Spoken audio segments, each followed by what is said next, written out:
Olá, irmãos. Quero fazer mais um vídeo meditando sobre o amor de Deus. As palavras que estiverem no meu coração, não preparei muito, mas elas já estão no meu coração, já estão na minha boca, em nome de Jesus. 1 Coríntios, capítulo 13. Pode pegar sua Bíblia. Diz assim: ainda que eu fale as línguas dos homens e dos anjos, se não tiver amor, serei como o bronze que soa ou como o símbolo que retine. Ainda que eu tenha o dom de profetizar e conheça todos os mistérios e toda a ciência, ainda que eu tenha tamanha fé a ponto de transportar os montes, se não tiver amor, nada serei. E ainda que eu distribua todos os meus bens entre os pobres, e ainda que entregue o meu próprio corpo para ser queimado, se não tiver amor, nada disso me aproveitará. O amor é paciente, benigno, não arde em ciúmes, não se ufana, não se ensoberbece, não se conduz inconvenientemente, não procura seus interesses, não se exaspera, não se ressente do mal, não se alegra com a injustiça, mas regozija-se com a verdade. Tudo sofre, tudo crê, tudo espera, tudo suporta. O amor jamais acaba. Ele continua aqui falando de coisas futuras. E no verso 13 diz assim: agora pois permanecem a fé, a esperança e o amor, estes três, porém o maior destes é o amor. Então, ainda que ele faça todas as coisas, ore em línguas, profetize, expulsa demônio, todo tipo de coisa, se não tiver amor, não completa, não fecha, não cumpre o primeiro e o segundo mandamento do Senhor e o mandamento novo de Jesus. O primeiro mandamento, amar a Deus com toda a nossa força, com todo o nosso entendimento, com toda a nossa alma. O segundo mandamento, amar o próximo como a si mesmo. O mandamento novo de Jesus, amar ao próximo como Jesus amou. Mesmo que ele entregue o corpo dele para ser queimado, se não tiver amor, nada disso aproveitará. O amor, ele é verdadeiro, ele é justo diante de Deus. Deus se agrada. Deus se agrada. Podem duas pessoas entregarem o corpo para ser queimado, até mesmo por conta da palavra de Deus, mas um dos dois pode estar entregando o corpo sem a motivação correta, que é no amor a Deus, no amor ao próximo. Isso pode acontecer. E a segunda pessoa pode entregar o corpo por amor a Deus, por amor ao próximo. E este Deus se agrada. Então nós podemos ter pessoas no nosso meio que fazem as coisas de Deus,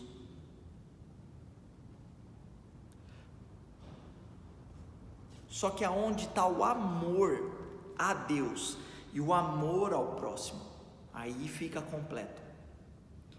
O próprio Jesus disse que o resumo de toda a lei é o primeiro e o segundo mandamento. Então todas as nossas ações, elas têm que convergirem a um ponto, que é o amor a Deus e ao próximo. As nossas motivações, amor a Deus e ao próximo. Existe na internet aí alguns ensinamentos, e um deles estava dizendo assim uma vez: eu te perdoo não porque você merece, mas porque eu mereço paz. Sabe, você pode estar pensando assim, mas é o perdão, mas a motivação não está correta. Nisso que eu acabei de falar, a motivação não está correta, porque a motivação do perdão é o amor a Deus, o amor à sua justiça, o amor ao próximo, o amor verdadeiro. Então você perdoa, querendo que aquela pessoa não faça mais o que ela fez, e você ajuda ela a se corrigir. O amor verdadeiro, o amor com a motivação correta. Aqui, em 1 Coríntios capítulo 13, verso 7, diz que o amor tudo sofre, tudo crê, tudo espera. Tudo sofre, tudo crê, tudo espera. Eu vi um pregador dizendo a respeito do aonde há perdão, alguém toma o prejuízo. Ele até deu o exemplo de ter pego um carro emprestado. Pegou um carro emprestado, uma BMW, e aconteceu um acidente com o carro, e o carro acabou. Ele ficou bem, mas o carro destruiu tudo. E daí a pessoa que emprestou o carro fala: toma cuidado com o carro, porque ele não tem seguro. Aí quem pegou o carro emprestado fala assim: mas agora o carro já está destruído. E a pessoa lá do outro lado da linha fala assim: tudo bem, você está bem? Você está ok? A pessoa fala: não, eu estou bem, mas o carro está destruído. E a pessoa lá do outro lado fala: está tudo bem, fica tranquilo. O que aconteceu? Quem perdoou a dívida teve que assumir um prejuízo.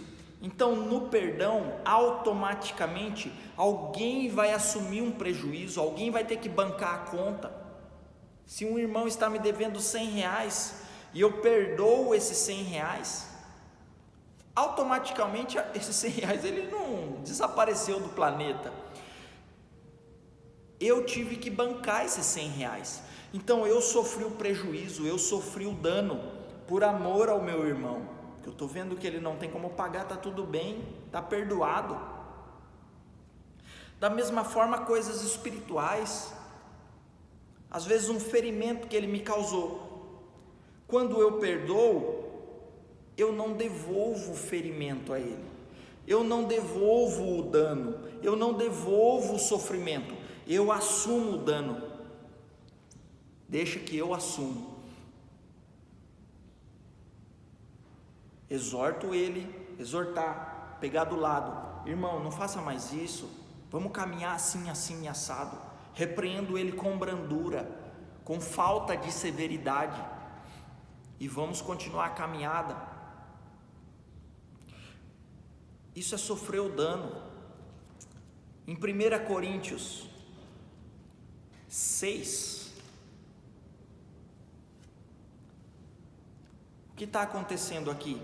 Está havendo contenda entre irmãos de dentro da igreja, e eles estavam levando a situação para ser resolvido fora da igreja, perante um juiz que não era nem crente.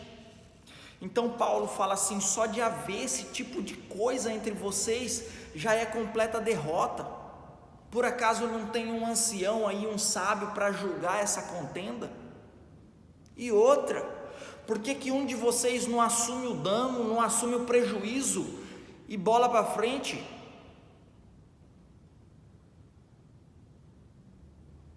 Quando Estevão estava sendo apedrejado, ele assumiu o dano, ele assumiu o sofrimento e disse: Pai, perdoa-lhes. Quando Jesus estava derramando sangue na cruz, ele disse: Pai, perdoa-lhes. Ele assumiu o sofrimento, ele assumiu o dano, ele não devolveu o dano. Quando Paulo era perseguido, caluniado, açoitado, em naufrágio, picado por cobra, ele não falou: não quero mais saber. Não, ele assumiu todo esse dano para que a palavra fosse pregada, para que o evangelho fosse pregado, por amor às almas.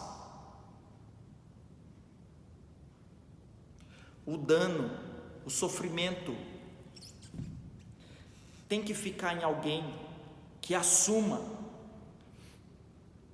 E não é carregar o dano, é ter a habilidade daquele dano não lhe causar mal. E como que esse dano não lhe causa mal? Perdoando.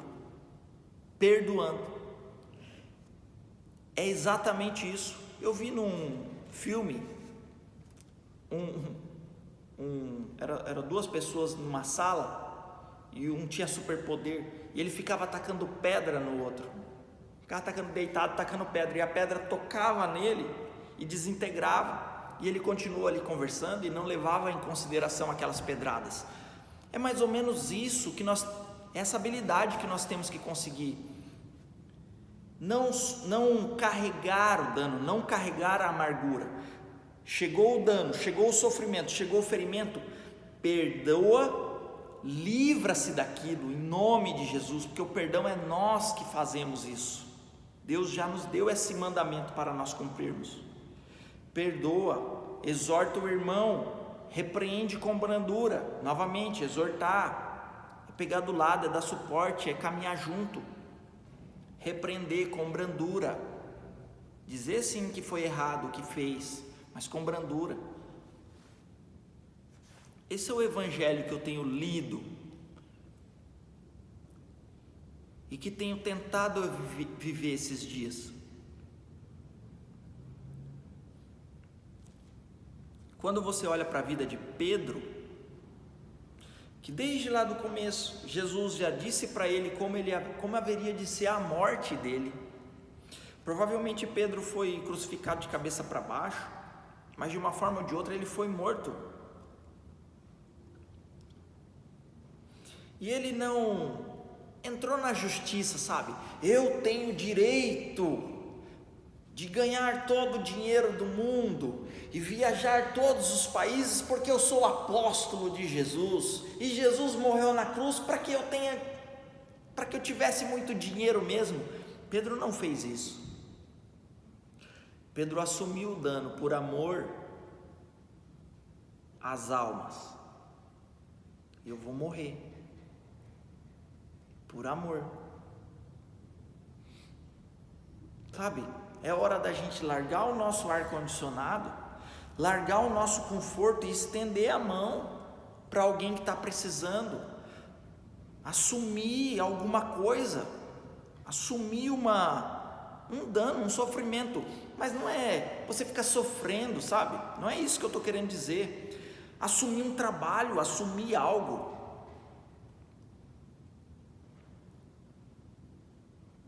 Assumir algo que lhe custe. Amém? Que o Espírito Santo do Senhor esteja frutificando, esteja confirmando a palavra dentro do teu coração. Eu tenho certeza que essas palavras nos fazem meditar. O amor, que é o que Deus quer que nós vivamos. Hoje eu estava falando para minha esposa, olha, se a gente tem dúvida em algum texto, em algum verso, em algum capítulo, em algum livro, para a gente tirar a nossa dúvida, basta verificar se o nosso raciocínio está convergindo para o primeiro e para o segundo mandamento, porque Jesus disse que o primeiro e o segundo mandamento é o resumo de toda a lei. Então, se as nossas ações estão convergindo ao amor a Deus e ao próximo, está ok. Se está convergindo somente ao amor a Deus e dane-se o próximo, tem algo errado. Se está convergindo somente ao próximo e não está levando em consideração a Deus, está errado. Porque os dois mandamentos, eles devem ser obedecidos simultaneamente, o primeiro e o segundo. Não é só um. Eu vou amar a Deus aqui, eu vou adorar a Deus e dane-se os outros. Não é assim também que Deus quer. Toda adoração é a Jesus, é a Deus. Toda honra, toda glória, todo poder. Mas existe o segundo mandamento também. Amém? Até o próximo vídeo, até as próximas meditações, em nome de Jesus. Que o Espírito Santo esteja te consolando, confortando e te guiando. Amém.